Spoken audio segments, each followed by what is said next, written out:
Black Ops 4's campaign ruined Call of Duty Zombies. Now, a couple of you may think you're smart and think to yourself, hey, wait a minute, Black Ops 4, it ain't got a campaign, so what you talking about here? And in that observation, you would be correct. Congratulations, yep, Black Ops 4 didn't have a campaign. Here's some small little claps for you. Either way though, maybe it's more accurate to say that Black Ops 4's campaign getting cancelled is what ruined Zombies in the end. But again, you may think to yourself, how does that make sense? I mean, how could a game mode that's not even a part of Zombies ruin Zombies? That doesn't seem to make sense. Well, to understand why I believe this is the case, I think I need to tell you guys the story of how and why Black Ops 4's campaign got cancelled in the first place. So where this story starts is at the end of 2017, kind of leading into 2018. And more specifically, this happens right before Treyarch goes on their annual Christmas/holiday break. But before this, they finish up a demo. And what this demo is for the campaign they've been working on for the last 2 years. And this campaign was much different from any Call of Duty campaign before. It was not going to be linear. You could choose from different factions you could join. You could run into other players, play 2v2, play kind of multiplayer. It was just going to be a lot different from anything we've seen before, but they were still happy with how this demo turned out. And with this, because Treyarch doesn't work for themselves, they sent it up to Activision for they could look over it and greenlight everything. And with this, Treyarch goes on their Christmas/holiday break. Now, after the new year, Treyarch come back from this break, and it's 2018 now, and everyone's having a blast. Up until when they showed up to work, because once they showed up to work, they were informed by the higher-ups at Treyarch that Activision said, like, hey, you know that thing you've been working on for the last 2 years? Yeah, I think that sucks. So stop doing that and just make a normal campaign now. Yeah, just make a normal campaign. This stuff's weird. Let's make a more traditional linear style Call of Duty campaign, and it's going to be great. Good luck, guys. I'm out. Figure it out yourselves. Now, of course, this would be bad news at any point in development, but for anybody who is paying attention to dates that I've been mentioning here, it is made 10 times worse. Because what year did I just say that this all happened at? Oh yeah, just at the start of 2018. And for the people who have memory, you would remember that, wait a minute, didn't Black Ops 4 launch in 2018? And in that, you'll also get little claps because once again, you are correct. So to really grasp what just happened to Treyarch here is that now they have 10 months, and saying 10 months is generous here because they're still having to get ready, get the game gold and everything, so it's really more of 9 or 8 months, but let's just be generous to say they have 10 months to make an entirely new campaign from scratch, because the other thing, they couldn't reuse any of that because it was just not a traditional style campaign. They had to make something entirely new. Now, of course, Treyarch, realizing that hey wait, this is impossible, they decide to completely can the idea of the campaign altogether. But they realize that they can't sell the game for $60 if it doesn't have a campaign, so they have to have something there to replace it. And they decide 2 different things are going to replace it. First, they're going to add Blackout. Very nice. But then on top of that, they want to add something more. And where they decide to add that more to is not multiplayer, but zombies. And what they do to add more to zombies is add 2 extra maps at launch.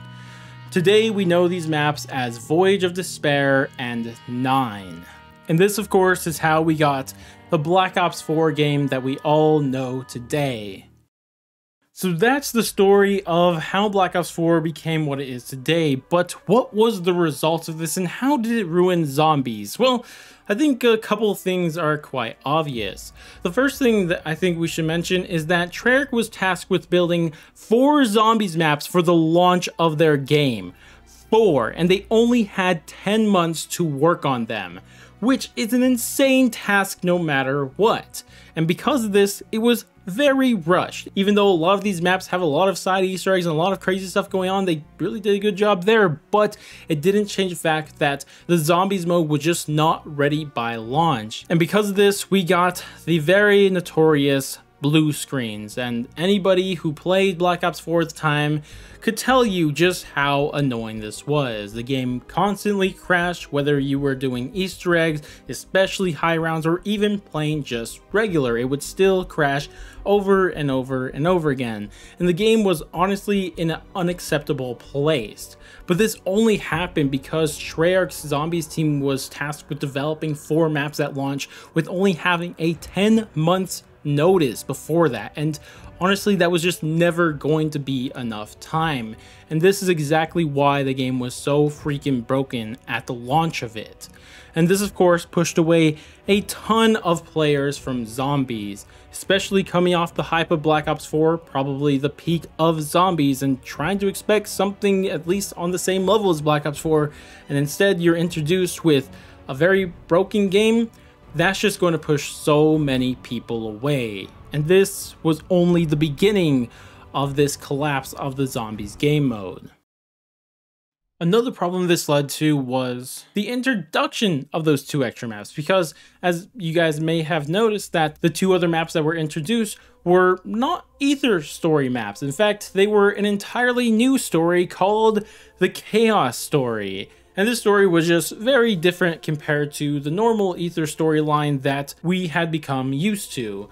And at first, this just really didn't seem like too big of a problem. I mean, I guess we have the Ether story maps that we're going to have fun on with the story, and then we have 2 extra maps. You know, what's the harm in that?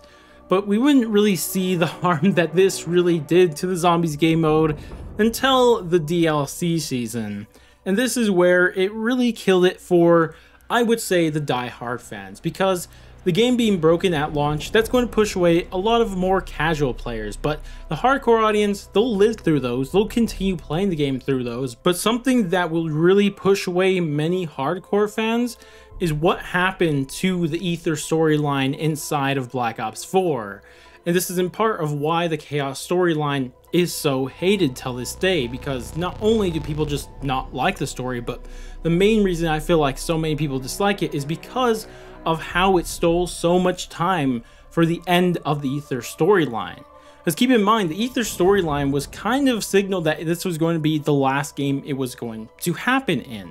And because of that, a lot of people had a lot of hype going into this game. They wanted to see a great ending for the story that had been going on for like 10 years at this point.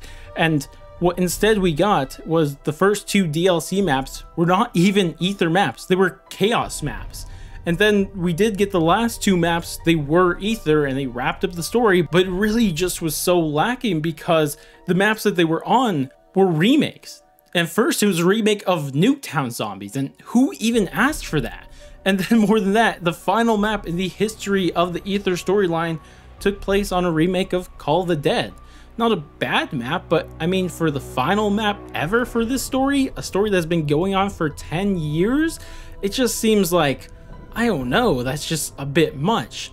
And it's already annoying that the locations that the story ended on were not ideal, but it was only made worse by what we were told was going to happen, not by the developers, but through the game itself, whether it be radios, quotes, or cutscenes. We were told by the story before this that there was going to be something with Stolinger in a dark place, or whether it be Richtofen scheming something in the background while Nikolai's doing his own thing, or freaking Monty, the Shadow Man, any of these people that were supposed to play the role, and not even to mention the biggest thing that everyone was expecting for the end of the story, the freaking Great War. They were all nowhere to be seen. And we know they were originally supposed to be there because they wouldn't tease all these things just for them to not exist, right? And because of this, and the absolute disgrace of a ending for this great Ether storyline that we got, this only pushed so many hardcore audience players away. And with the combination of this pushing away the hardcore audience and the broken launch pushing away so many casual players, it really did ruin Call of Duty Zombies.